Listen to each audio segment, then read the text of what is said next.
हमारे शहर का मसला ये है, बकौल डॉक्टर ज़िया, आबियारी की नहीं लेकिन फलों का शौक है। आबियारी की नहीं लेकिन फलों का शौक है, कुछ अलग ही देखिए इन पागलों का शौक है। तो हम बगैर आबियारी के फल चाहते हैं, तो थोड़ी बहुत दिक्कतें आती हैं, लेकिन बहरहाल अगर इकराम ज़िया जैसे कुछ और लोग भी जिम्मेदार बन जाएं तो इशारा समझ रहे होंगे आप जी। तो उसी जिम्मेदारी का मुजाहरा अगर आप भी करें तो इंशाल्लाह बहुत जल्द एक और किताब हमारे सामने आ जाएगी। आइए तासुराती सिलसिले में हम अगला कदम बढ़ाते हैं और फिर एक नया चेहरा आपके सामने लाते हैं। आवाज दी जाती है जनाब कलीम जाजिर को, तशरीफ लाए।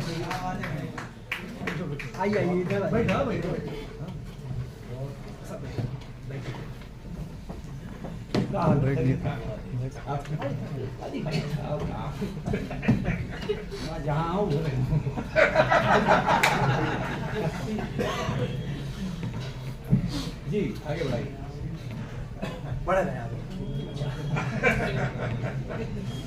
आपकी फरमाइश थी नए चेहरों की तो लेके आएगा। सही है, एक नया बार हो गया। उस्ताद मोहतरम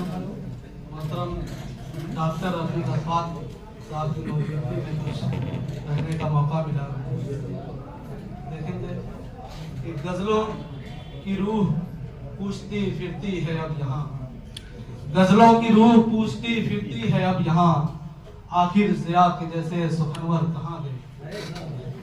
यूं तो इस दारे पानी में बहुत से लोग रोजाना पैदा होते हैं और मर जाते हैं, मगर उन्हीं में कुछ हस्तियां ऐसी भी जन्म लेती हैं जो मर कर भी सदियों तक लोगों के क़ुलूब अज़हान में जिंदा रहती हैं, जिन्हें ज़माना कभी फरामोश नहीं कर सकता। डॉक्टर ज़ियाउल हसन ज़िया साहब का शुमार भी इन्हीं हस्तियों में होता है। आप मऊनाथ भंजन मोहल्ला मुदनपुरा सोनियापाड़ा के एक इल्मी खानवादे में रशीद अहमद के वहाँ सन 1952 में पैदा हुए। आपके चचा मऊ के मशहूर व मारूफ मालिक हकीम अजीज अहमद सेठ, जो उर्दू अदब की एक दिलदादा शख्सियत थे, सेठ दवाखाना आज भी मऊ का मशहूर मारूफ दवाखाना है। आप होम्योपैथ डॉक्टर होने के साथ साथ बेहतरीन शायर भी थे और अदीब। शायरी में आपने उस्ताद सोरा हजरत फजा इब्न फैजी के शागिर्द हजरत गनी अहमद गनी से सरफे तलबुस तय किया। आप सरजमीन मऊ की एक नहायत फ़आल और कदीम बज़्म तामीर उर्दू की रुकनियत हासिल थी। कहते हैं कि एक शायर अपने अहद अपने समाज का आईनादार होता है। उसके समाजी, सियासी और निजी जिंदगी में दर्द व गम, मुसरत व शादमानी के जो कुछ वाक़यात रोनुमा होते हैं उनको अपनी शायरी में ढालने की कोशिश करता है। लिहाजा डॉक्टर ज़ियाउल हसन ज़िया साहब के असार थे, उनके अहद उनके समाज का बखूबी अंदाजा कर सकते हैं। ये कैसे लोग हैं, इनका समाज कैसा है, ये कैसे लोग हैं, इनका समाज कैसा है, ये कत्लो खून का इनमें रिवाज कैसा है। लगी है आग घरों में लगी है आग घरों में हमारी बस्ती के, नजर के सामने मंजर ये आज कैसा है। और कहते हैं कि जहाँ ये कहते हैं दौलत परस्ती रहती है, जहाँ पे कहते हैं दौलत परस्ती रहती है, वहीं पे भूख गरीबी का राज कैसा है। और ईमान धर्म दोस्ती इज्जत वफा खुलूस, ईमान धर्म दोस्ती इज्जत वफा खुलूस, आखिर बिके न कैसे दलालों के शहर में। क्या बात है। कहा जाता है कि इश्क के बगैर शायरी का तस्वुर मुमकिन ही नहीं। वली दफनी से मौजूदा सोरा तक अगर नजर डाली जाए तो शायद ही कोई शायर इसलिए मज़ामीन से नजर बचाता हुआ दिखाई देगा। डॉक्टर ज़ियाउल हसन ज़िया साहब की शायरी भी उसकी मसाबा दिखाई देती है। आपकी शायरी में जज्बात व एहसासात की फनकाराना तर्जुमानी, इश्क व मोहब्बत, वफा, जफा, गिला, शिकवा, गम व मुसर्रत से मुताल्लिक मज़ामीन उनकी शायरी का खास जुज़ है। हर दिल इंसान की आरज़ुओं, ख्वाहिशों, अरमानों का आबाद खाना है। दिल के जज्बात डॉक्टर साहब की शायरी में बतन दर्जा मौजूद हैं। आपने जिस तरह दिली जज्बात को शायरी के जरिए बयान करने की कोशिश की, क़ारीन की तवज्जो अपनी जानिब राग़िब करने पर मजबूर कर देते हैं। ये दर्द मोहब्बत भी अजब चीज़ है यारो, ये दर्द मोहब्बत भी अजब चीज़ है यारो, ये नशा है वो जिसको उतरना नहीं आता। प्यार करना तो अपनी फितरत है, प्यार करना तो अपनी फितरत है, जीते जी और क्या किया जाए। सलीका चोट सहने का ना आया, सलीका चोट सहने का ना आया, मोहब्बत से वो घबराने लगा है। तो शेर देखें कि किसी से करके इजहारे मोहब्बत, किसी से करके इजहारे मोहब्बत, सिया क्यों आज पछताने लगा है।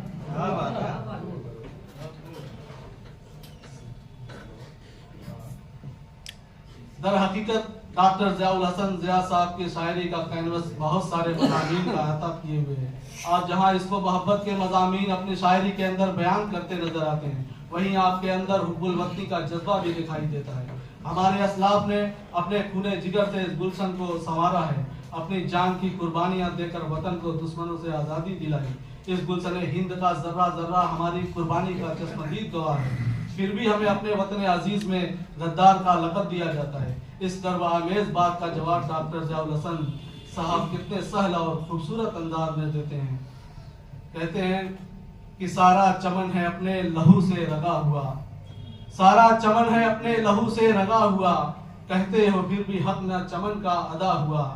अब बहारे नौ पे ये रौनक तो है लहू से मेरे, बहारे नौ पे ये रौनक तो है लहू से मेरे, उसे ये अहले चमन कब कबूल करते हैं।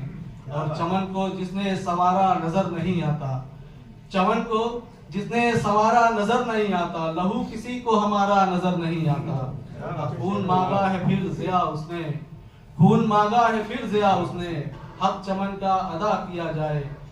खार बोने वाले भी कम नहीं है गुलशन में, खार बोने वाले भी कम नहीं है गुलशन में, हम यकीन रखते हैं फूल ही खिलाने में।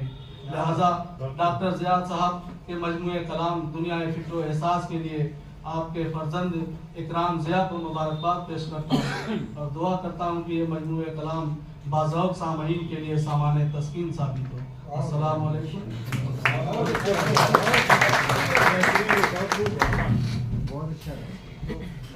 बहुत खूब। ये थे कलीम जाज़िद, मुख्तसर और जामे तबसरा।